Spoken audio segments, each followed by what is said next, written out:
जो भी सिख उस वक्त दिल्ली में था, किसी को भी आप कहें कि उन 3 दिनों की कहानी वो सुनाए, अगर वो उन 3 दिनों की कहानी बिना आंखों में आंसू आए सुना जाए तो सोचना कि ये भूल गए। एक भी सिख दिल्ली में सेफ नहीं था, एक भी जगह दिल्ली में ऐसी नहीं थी तो सेफ थी। खुशवंत सिंह उस टाइम मेंबर पार्लियामेंट थे। खुशवंत सिंह के घर पे जब अटैक हुआ तो खुशवंत सिंह ने प्रेसिडेंट ऑफ इंडिया को फोन किया कि बाहर बॉम्ब आ गया। प्रेसिडेंट ऑफ इंडिया का जवाब क्या था? किसी नेबर के पास चले जाओ, मैं कुछ नहीं कर सकता, अगर मैं भी प्रेसिडेंट के हाउस के बाहर हूं तो मैं भी सेफ नहीं। जो भी सिख उस वक्त दिल्ली में था, किसी को भी आप कहें कि उन 3 दिनों की कहानी वो सुनाए, अगर वो उन 3 दिनों की कहानी बिना आंखों में आंसू आए सुना जाए तो सोचना कि ये भूल गए। एक भी सिख दिल्ली में सेफ नहीं था, एक भी जगह दिल्ली में ऐसी नहीं थी तो सेफ थी। खुशवंत सिंह उस टाइम मेंबर पार्लियामेंट थे। खुशवंत सिंह के घर पे जब अटैक हुआ तो खुशवंत सिंह ने प्रेसिडेंट ऑफ इंडिया को फोन किया कि बाहर बॉम्ब आ गया। प्रेसिडेंट ऑफ इंडिया का जवाब क्या था? किसी नेबर के पास चले जाओ, मैं कुछ नहीं कर सकता, अगर मैं भी प्रेसिडेंट के हाउस के बाहर हूं तो मैं भी सेफ नहीं। ये हालत थी, ये हालत कर दी थी उसने।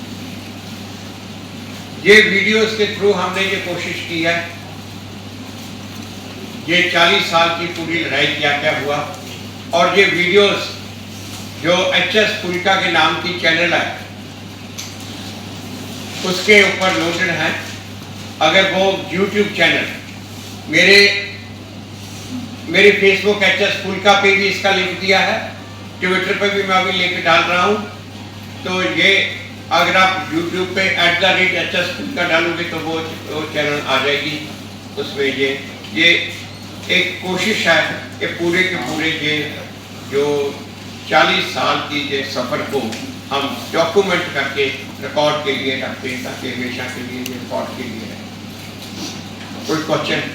ये सज्जन कुमार को अभी तक कोलकाता सब आपने ठीक ही कहा है कि जो सुप्रीम कोर्ट अंधा हो के सज्जन कुमार को अभी तक भी कोई मतलब ऐसा कुछ नहीं हुआ कि उसको मतलब फांसी दिया जाए बा उसको उम्र कैद की सजा है, जेल में है 6 साल से,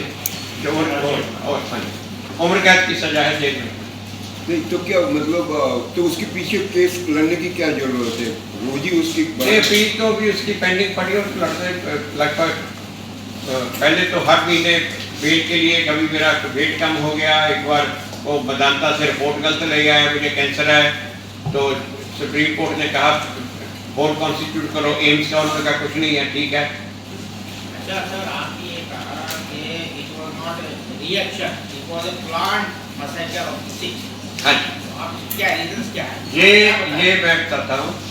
ये प्लानिंग जो बनी थी इसकी इंदिरा गांधी के अपने लाइफ टाइम पे बनी। ये ओवरनाइट प्लानिंग नहीं हो सकती इस लेवल की।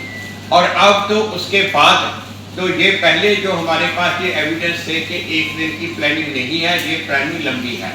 उसमें जो था कि सिखों के घरों की लिस्टिंग, अब राजेंद्र सिंह, प्रताप सिंह तो जाट भी होते हैं, राजपूत भी होते हैं, मगर किसी जाट या राजपूत के घर पे नहीं गए। प्रिसाइज लिस्टों थी सिखों के घरों की, और वो लिस्ट ओवरनाइट नहीं आ सकती। और यहाँ तक कि मनमोहन सिंह के घर पे वो उसको घर को जलाने के लिए गए, शोक प्यार में इनका घर था, ये उस वक्त रिजर्व बैंक के गवर्नर थे। इनकी बेटी ने खुद लिखा है अपनी बुक में कि इनका दामाद जो हिंदू है वो जाके घर के बाहर खड़ा हो गया कि ये तो मेरा घर है। वो कहते हैं हमारे पास तो लिस्ट में सिख का घर है, तो उसने वो बचाया।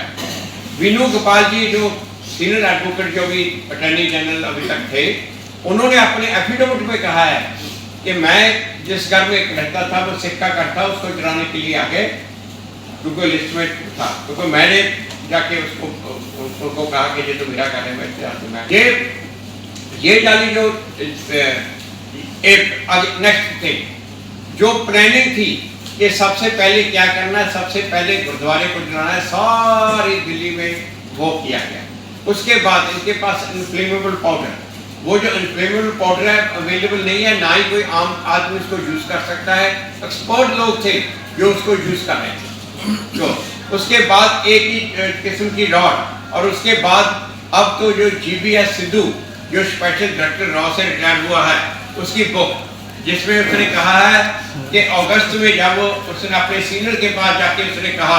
नेशनल दस्तक की आपसे गुजारिश है कि अगर इसको बचाना चाहते हैं तो नेशनल दस्तक को सब्सक्राइब करने के लिए रेड कलर के सब्सक्राइब बटन को दबाएं, फिर बेल आइकन की घंटी दबाएं। नेशनल दस्तक को बचाने के लिए बहुत जरूरी है कि हर खबर को शेयर करें, लाइक करें, कमेंट जरूर करें।